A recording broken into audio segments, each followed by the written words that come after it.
Hello, and welcome to another episode of Art Scene at SMC. I am pleased to be joined with Pauline Lim, who is our next artist of the month, and I don't have those dates with me, so let me get them. I do. You do have the dates. I'm hanging the show June 29th, so I think it's sort of officially month of July, with the reception on July 12th, which is a Friday, from 7 to 9 p.m. Excellent. Okay, so it should be up by later on June 29th. Absolutely. Yeah, so anytime after the 29th, and it will be up for about a month and a half. So, and we'll definitely include those dates at the end of the program. So welcome, Pauline. Thank you. It's nice to be back.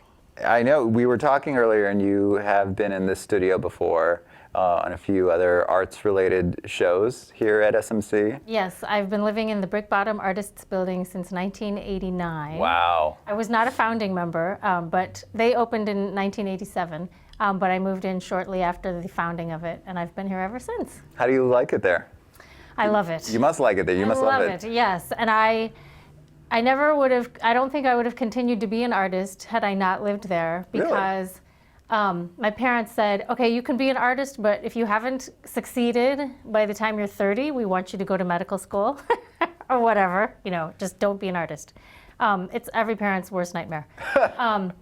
But because they had open studios and I sold some paintings and I couldn't believe it, I was like, oh my gosh, maybe I really could be an artist. And also, at that time, a lot of gallerists would come through, and I got invitations to show in galleries. Just things that would have been much harder if I was just, out there living in a apartment by myself or whatever. Also, the fact that before I moved in there, I felt like such an outcast and a weirdo, because I was always thinking about death and dark things, and everyone was like, oh, that's so unpleasant, I'm afraid of you. But then I moved into Brickbottom, and the first paintings I saw in the lobby had all these skulls on them, and like you have skulls on your t-shirt. I have skulls on my t-shirt. Back in the 80s, people were just like, oh, I don't want to be reminded that I might die someday. Right. So I was like, oh, cool, a place where you can let it all hang out. And just be yourself. And just be yourself. And then also, the fact that other people are making stuff, and there are a lot of professional artists who are productive and living in society. And because before that, I'd lived in this sort of post-college house with artists who mostly just did drugs. You know what I mean? Like, they didn't really make stuff. Yeah. There was a lot of drug doing and a lot of depression. So it was nice to go to a place where people were actually making art. Yes, and also like straddling the line between like eating well and taking good care of yourself and also making art. And I think that I hadn't really seen that in the world. My parents, my dad was a doctor and my mom was a nurse, and all their friends were doctors, and so they were just like, this is the only example of how you can live in the world. And I didn't want that. So. Yeah. Yeah. Like this is what defines success for us, so that's what's going to define success for you. Right, and even just survival. They basically convinced me that if I didn't become a doctor, I would just not survive, period. Because they were from the war, and so I think it was a lot harder to survive then. Yeah, which war? The Korean War. But interestingly, I married a guy, and he's half Korean, and his dad grew up in the Korean War also, but was an artist, and he survived. so you could survive. Yeah. And so do you think like the fixation on death that you had as a younger person, do you think that came from it? I think so. I mean, my dad was constantly saying, reminding us, eat every grain of rice on your plate. You don't know how it was for us, where we were starving and blah, blah, blah. Yeah, it was just a constant panicky anxiety in the household. Yeah. It's pretty common. It's a pretty common adolescent thing in general for creative people to have that sort of fixation on death. I think I kind of thought about it a lot as well. How do people get over it? I have never gotten over it. I'm still every single day I think, okay, I'm going out the door. And I bike. Oh, but come back. I know, and because I'm bike commuting, I do feel like, I could be killed at any moment, So, or my husband, he also bike commutes, so I always think, well, either of us could be killed at any moment. But, every person could be killed at any moment. Yeah. Haven't you seen Game of Thrones? Yeah. I mean, in Game of Thrones, I was like, oh yeah. Oh yeah. There it is. Yeah. People die at the drop of a hat. Yeah. So. That's kind of the thing about life, is you know how it's going to end. Yes. And so no one should be surprised. No one should be Don't be surprised. surprised. 'Cause what else did you expect? Right. So let's switch it up a little and talk about your paintings and where you are with painting right now, and kind of the themes that you deal with in your own paintings, and the paintings that will be on view here at Somerville Media Center. So when I first started painting, I think I had a lot more crazy. You know, I'm a little crazy, but I've changed over the years. And so my earlier paintings were much more expressionistic, and everything was from my imagination. And I just had to let stuff out. And as I've gotten older, I've started to, thankfully, be a little more appreciative and observant of the world around me. And I love to travel. And a lot of the paintings that we might talk about, because there are a whole rash of paintings I've done recently, were based on a trip I took to Oxford, England, which the town blew me away. It was so beautiful. And then another set is from the Alhambra in southern Spain, where I just was so moved by the landscape. But I also, you know, I'm still kind of crazy, and I love imaginary stuff, and I love... What do you mean crazy? just like, I'm always thinking about death still. Yeah. Or just weird stuff. Yeah. I don't want to necessarily do a landscape that's just very pleasant and pretty, although I totally love other artwork that's like that. I still have to insert something surreal. Like an For element instance, of like a weird. giant baby walking down High Street in Oxford, which is a very famous street. And my husband pointed out that he looks like he has little devil horns, and that's just a trick of the little towers that are behind him. It turns what would ordinarily be a landscape painting into this surreal. Yeah, it's like a dreamscape. Yeah, dreamscape. I love dreams. I love things that are kind of disorienting and dreamy. Why? I don't know. Yeah. I don't know. Because I was really sick of convention. You know, I felt very much expected to have a very conventional life. Right. And it makes me chafe. I don't like it. I hear that.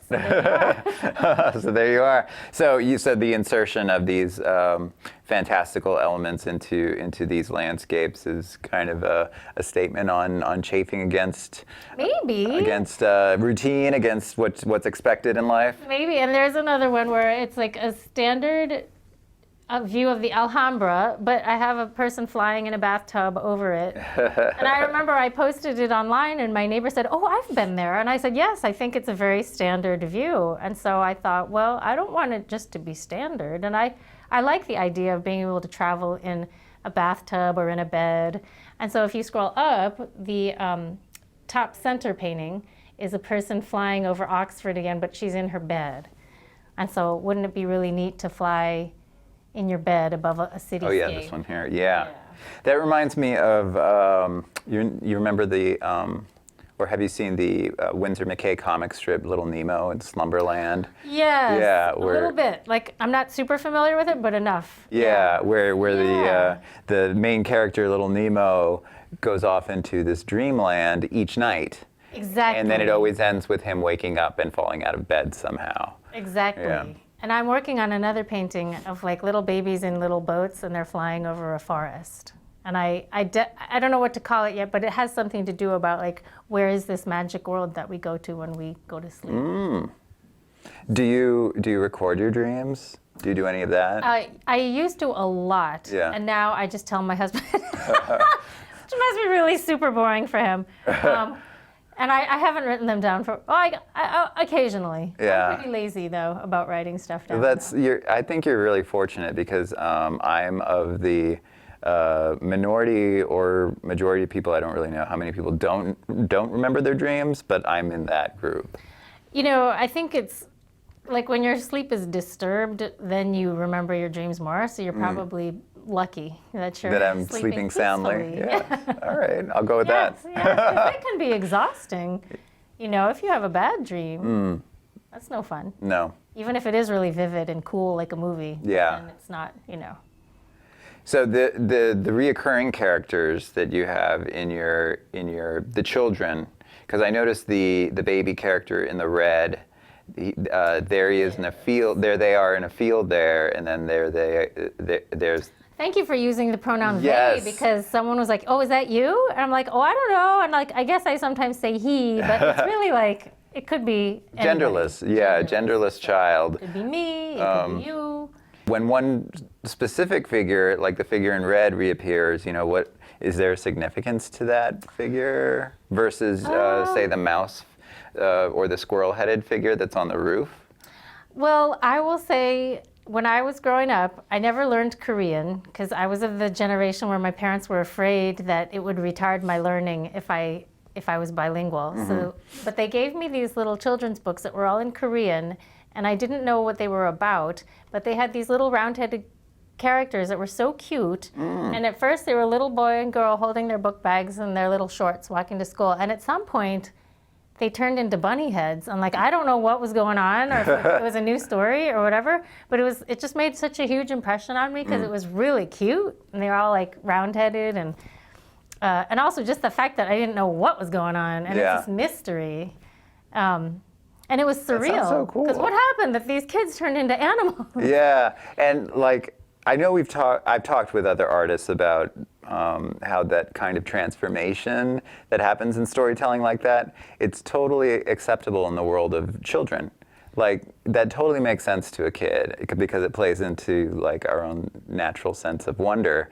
And then as we enter adulthood, you know, suddenly that seems a little, we shove that away to like the realms of It's childhood. crazy, Yeah, right? yeah. It becomes crazy. But anytime a character occurs in culture, like in the Nutcracker where there's a giant mouse head, Yeah. or like in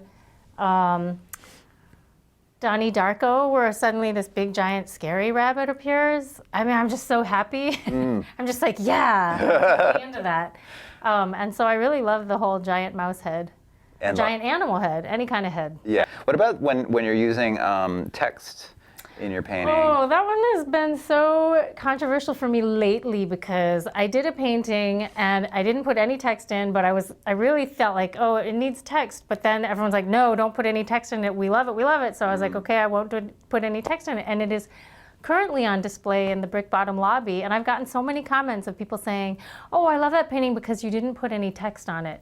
But I still personally feel like I don't know, I think it can really narrow the meaning of it, and I'm sort of forcing my interpretation on it. But sometimes I try to make it oblique enough, or maybe contradictory to the image enough so that it sort of turns a Hallmark card maybe into something weird or jarring.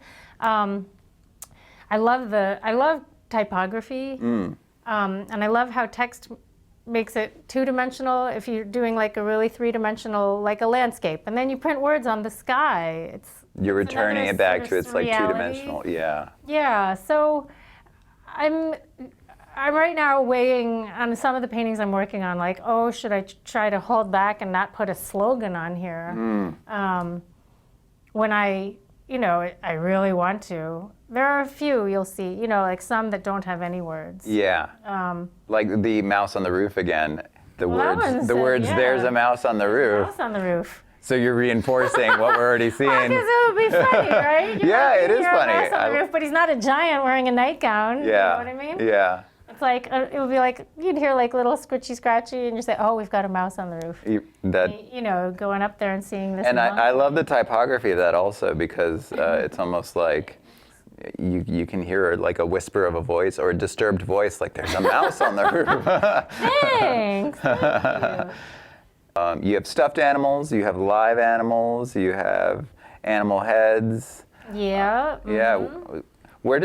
So we talked a little bit about like the love of animals from storybooks and from children's literature.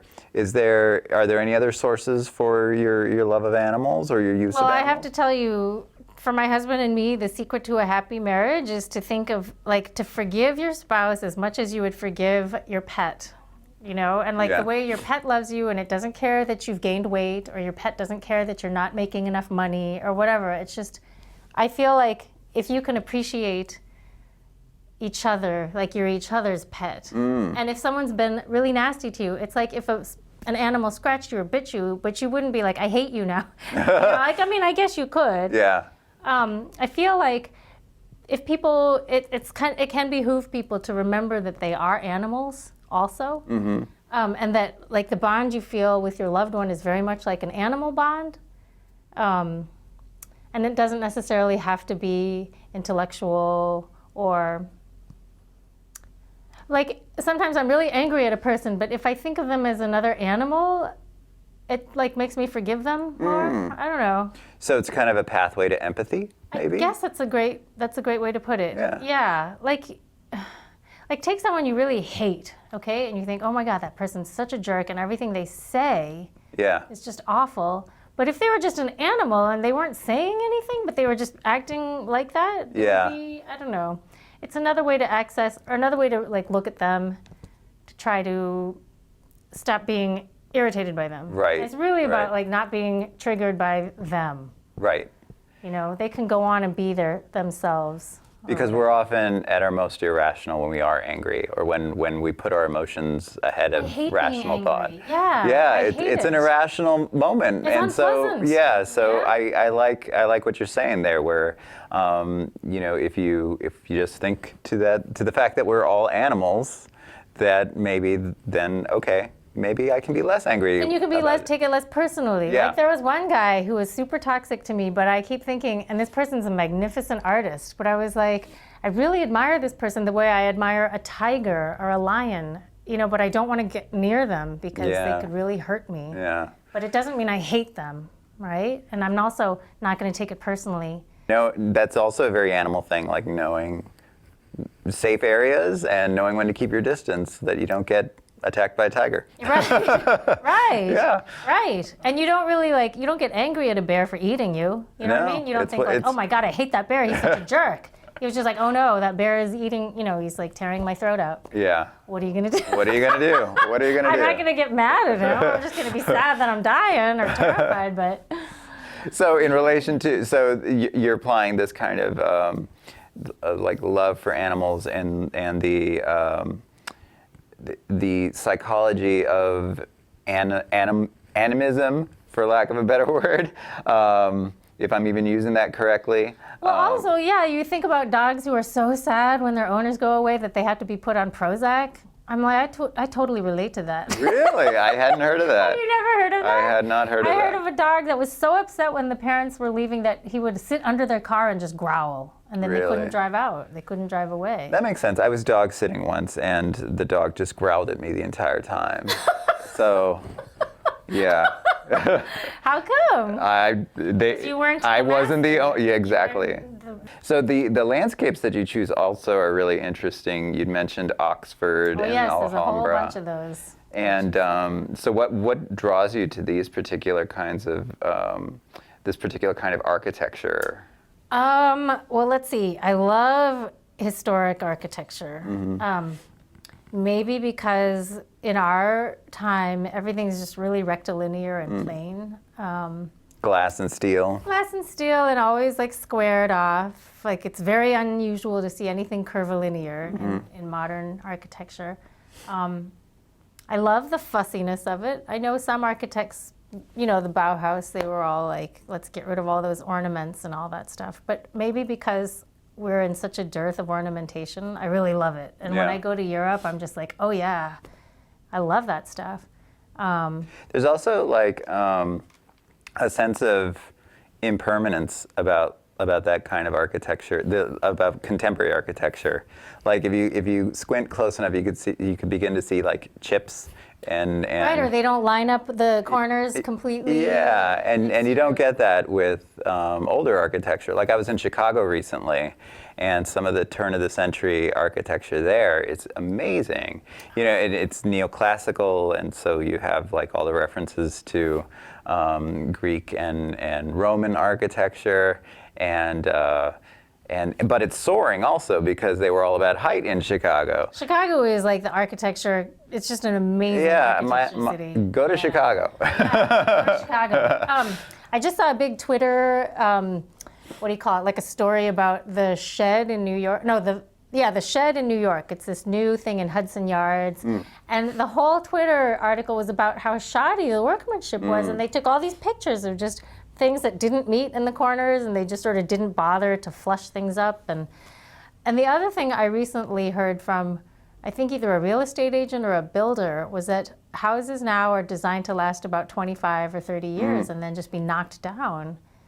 Wow. Yeah, did you know that? I did not know that. Because they said you move in, you raise your kids, and then you move out, and then it's out of date, and so the new owner will come in and knock it down. And I don't know, that just made me really sad. Yeah, and then like going back to like it speaks to like how architecture serves in places like this, these palace-like edifices, and then like what they're serving now. Like the purpose for architecture that is depicted in your paintings versus the architecture that we all live with. Like what are those functions? I mean, I will say though, I love when you go in and you have a modern bathroom. And like I don't want to be in a place where it's like 20s, like the wirings from the 20s. Yeah, no pull handle toilets, no, yeah. no. And like bad heating and all that stuff. Yeah. But yeah, I guess I am also glad I live in Boston because of all the American cities, I think it's sort of the most European appearing, or maybe not. I mean, that's what I think, but. Yeah, it's like a series of old cow paths downtown that and you it's can not on a kind of grid. see, like Beacon Hill has like little narrow streets and these old houses, and you can sort of travel back in time. I don't know if that's what it is, but I definitely love to go. When I go to Europe, I love to go to the old city. I don't really like to see the modern stuff so much. Yeah. Because we have that here. Yeah, and a lot of the times the older parts of a city are alive, like all times of the day. Whereas the newer sections of the city, they're alive maybe during business hours, but maybe not so, depending. Like I'm thinking of like financial districts that just kind of die after the evening commute is over. Yes. Or it just like everything looks like CVS or the bank or the auto repair shop or whatever. Which sadly, I think that's like, unfortunately, that's where most cities are going. I think so, yeah, because people don't want to pay for, and I can understand, they don't want to pay for all this ornamentation. It's very expensive, right? Yeah. I mean, Notre Dame burned down and they're, right. Everybody wants it to be restored, but it's very expensive. Yeah, yeah. I guess I sympathize with like the lack of housing and all these people that need cheap, affordable housing, built quickly, but that's why I think I treasure all this old stuff so much, because it's like really precious. Yeah, yeah, excellent. And then going through some of your older work, I'm seeing like some woodcuts, or are those paintings made to look like woodcuts? They are linoleum cuts. Linoleum cuts. And some collaged elements, like 3D sculptural elements. I did a lot of mosaic elements on paintings, but it injured my hand. Oh, no. Yeah, all that tile cutting made my hand really hurt. So you don't really do that so much anymore? I haven't done those for a while, although I still have all the tiles and I got to use them up. So maybe I will resume. Yes, I did a lot of collage with music paper because I'm a singer and I sing with a lot of groups where we'll have all this like ancient music and it looks really cool. And then you're done with the concert, you don't want to just recycle it all, so I used it in collage. I like the humor element to your paintings. Like I'm looking at this painting where a baby, again, is saying, "I feel like an anvil is about to fall on my head," almost like a thought bubble, and then you see an anvil above the thought bubble. Thank you. Thank you very much. So there's nice humor to your work. Thank you. Is there anything else you'd like to add about your work or your practice or anything else? There's one thing I went to this meeting recently about artists in the city here and how people are really concerned. When I moved into Brickbottom, it was super cheap, and this town was really a dump, and it was great. I mean, I'm glad that it's getting nice, but everybody who lives at Brickbottom is getting older, and I just think if a young, new artist wanted to move in, they couldn't afford the prices there. You know, I could never afford to live there if I didn't already own it and have stayed there for so long. So that's one thing I feel a little bit worried about. How in our city. How like city centers just aren't those same. How to keep it funky when it's getting very expensive. Yeah. You know, so. That's something that I think a lot of, that all urban spaces are struggling with as they have conversations about affordable housing and traditionally the spaces in the city where artists stepped in and were able to live and work. But one thing is all the retail stores are going out of business because of online shopping, and I was thinking the city could do something with those spaces and letting artists, which we have so many artists in this city. Apparently Vernon Street Studios has a 400-person waiting list. Really? And I thought if 400 people want to rent space and all these empty retail spaces are sitting there, they could have a partnership somehow. They could make revenue, and then the artists would have a place to work. That sounds good. Yeah. So we were all talking about Circuit City and Star Market, and then the place next to Target on Somerville Ave, it's always empty. It's huge. So those are ideal spots. Hey, I'll vote for you for city councilor. I don't want to go there, but you know, it's something to keep in mind. Yeah, absolutely, Art absolutely. in Somerville is a really important thing. I think the point being that like it does constitute like reimagining the spaces around us, just trying to make it work for creative people. So we were talking about putting together like a guild, you know, because if all of these hundreds of artists somehow knew about each other, that's how Brickbottom started. It was a pool of artists that all put their capital together, and then they bought this gigantic building. You can't do it alone, right? But you can do it in a group. So like where can that happen now with real estate prices not being what they were when Brickbottom came together? That's right. Yeah. So it's a challenge, and it's going to continue to be a challenge. But I like your thinking. Hopefully something good will happen, right? Yeah, exactly. I like your thinking. I love your paintings, and we encourage everybody to come out to Somerville Media Center this summer to come see Pauline Lim's paintings. Thank you so much for talking with me, Pauline. My pleasure. Thank you, Dave. This has Nice been to really meet you. great.